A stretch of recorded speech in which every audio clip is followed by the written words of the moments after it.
Assalamualaikum warahmatullahi wabarakatuh. Pemirsa yang berbahagia, berbuat kebaikan belum tentu kebaikan yang kita lakukan itu bisa diterima oleh orang lain. Lantas bagaimana kita harus bersikap? Tentu sebagai seorang yang beriman dan bertakwa kepada Allah Subhanahu wa taala, apapun yang terjadi dengan kebaikan yang kita lakukan, jangan pernah goyah atau berhenti untuk tetap menjadi orang baik, walaupun kebaikan yang kita lakukan itu akan dinilai negatif oleh orang lain. Apalagi sebentar lagi akan ada pesta demokrasi. Biasanya ada sesuatu yang kadang apa yang kita lakukan itu tidak sepenuhnya bisa diterima oleh orang lain. Wah, paling ini pencitraan gitu ya. Tapi sebagai orang yang beriman, kita tidak usah khawatir. Karena Rasulullah Muhammad SAW mengingatkan kepada kita semuanya, ittaqillaha haitsuma kunta. Jadi kita takwa kepada Allah, takut kepada Allah dimanapun kita berada, itu akan menjadi inspirasi kebaikan. Orang yang berbuat baik itu pasti ada sesuatu yang ingin dicapai. Apa itu? Tentu ridho Allah. Atau sebaliknya, ada orang yang ketika melakukan kemaksiatan, hati kecilnya itu sebenarnya mengatakan, wah, ndak enak juga ya kalau kita berbuat maksiat kemudian dilihat atau diketahui orang. Maka dimanapun kita berada, takwa kepada Allah menjadi pondasi bagaimana kehidupan ini kita jalankan. Kalau kemudian kita melakukan kejelekan, maka harus kita sadari kejelekan yang pernah kita berbuat itu adalah sesuatu kesalahan yang tidak usah perlu untuk terjadi kembali. Namanya orang itu kan tidak selalu mulus-mulus menjadi orang baik-baik gitu ya. Kullu bani adama khata'un wa khairu khata'ina at-tawwabun. Setiap anak Adam itu mempunyai potensi untuk melakukan kesalahan, maka sebaik-baik orang yang melakukan kesalahan adalah mentaubatinya, menyadari atas kesalahan-kesalahan yang dilakukan itu, kemudian tidak mengulanginya. Mentobati sesuatu yang salah itu tidak gampang. Tetapi bahwa keinginan kita untuk kembali kepada Allah dan menyadari atas kesalahan-kesalahan yang kita lakukan, ini adalah suatu sikap yang sangat luar biasa yang harus selalu kita niatkan di dalam hati kita. Kalau kita berbuat kejelekan, maka harus kita ikuti kebaikan. Wa atbi'is sayyi'ata alhasanata tamhuha. Kalau kita berbuat jelek, maka di belakangnya harus kita ikuti dengan kebaikan. Harapannya kejelekan-kejelekan yang kita perbuat itu maka akan menjadi hilang karena kebaikan-kebaikan yang kita lakukan.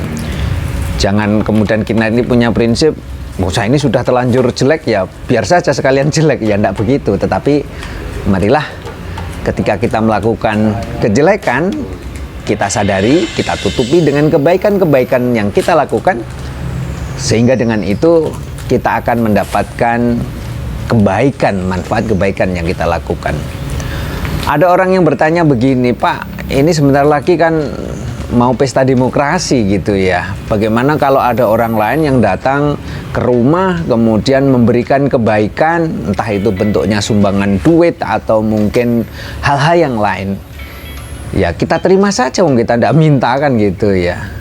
Tetapi harus kita pastikan bahwa marilah ketika kita memberi sesuatu kepada orang lain itu tidak ada sesuatu yang kita harapkan kecuali hanya Allah Subhanahu wa taala. Maka bagi orang yang memberi, ketika mohon maaf tidak jadi itu, kemudian tidak teriak-teriak, ini sudah terlanjur saya beri kok, tidak milih saya misalnya begitu ya. Tetapi yakini bahwa Allah itu pasti akan selalu mencatat kebaikan-kebaikan yang kita lakukan. Tidak ada amalan-amalan yang kemudian kita lakukan itu tidak ada gunanya gitu ya. Wa ma rabbuka bidzallamil lil abid. Yakinilah bahwa Allah tidak akan pernah menyia-nyiakan amalan-amalan yang dilakukan oleh para hambanya. Allah tidak akan pernah berbohong atas kebaikan-kebaikan yang kita lakukan. Maka kalau kita berbuat baik, yakini saja bahwa kebaikan yang kita lakukan sejatinya tujuannya adalah Allah Subhanahu wa taala. Pertama, kita takwa kepada Allah, takut kepada Allah dimanapun kita berada. Yang kedua, kalau kita berbuat kejelekan, kita ikuti dengan kebaikan. Dan yang terakhir adalah wa khaliqin nasi bi khuluqin hasanin. Kalau kita berkumpul dengan orang lain, maka mari kita kumpuli teman-teman kita temani teman-teman kita dengan akhlak yang baik. Ini kesannya kalau mengumpul kok konotasinya menjadi negatif ya. Maksudnya marilah kita berkumpul dengan teman-teman kita dengan akhlak yang baik. Maka ketika tiga hal ini bisa kita yakini sebagai sebuah kebaikan, kita praktekkan dalam kehidupan kita, maka orang ini pasti akan mendapatkan kebaikan-kebaikan yang dijalani di tengah-tengah kehidupan bermasyarakat. Jadi yang paling susah itu kalau kita belajar agama tetapi kemudian dalam kehidupan nyata ini hal yang nampaknya sederhana dan kecil-kecil ini tidak kita praktekkan, maka kita tidak akan pernah mendapatkan buah dari ilmu yang kita pelajari. Maka marilah ilmu pengetahuan yang kita pelajari walaupun hanya sedikit kita praktekkan dalam kehidupan kita sehari-hari. Ya, kalau kita berkumpul dengan orang banyak itu, mari kita niatkan bahwa kita saling asah, saling asuh, tidak ada keinginan untuk saling menjelek-jelekan begitu ya. Maka dari situlah kita akan mendapatkan kebaikan-kebaikan ketika kita berkumpul dengan banyak orang. Maka orang lain juga akan respek kepada kita karena orang lain juga kita perlakukan dengan akhlak yang baik. Biasanya kalau ada orang kumpul dengan orang banyak itu kan ada yang punya motif pengen baiknya sendiri begitu ya. Tetapi tidak pernah memikirkan bagaimana kebaikan lingkungan, kebaikan masyarakat yang ada di sekitar kita itu juga menjadi energi yang sangat luar biasa di dalam menciptakan silaturahim dan kedamaian dengan sesama kita. Oleh karena itu marilah kita selalu berusaha dengan sebaik mungkin, walaupun ada caci makian dari orang banyak tentang apa yang kita lakukan, yakinilah bahwa dengan kebaikan yang kita lakukan Allah akan mencatatnya sebagai sesuatu amal yang bermanfaat baik bagi diri kita pada hari ini maupun kelak nanti di yaumil kiamah.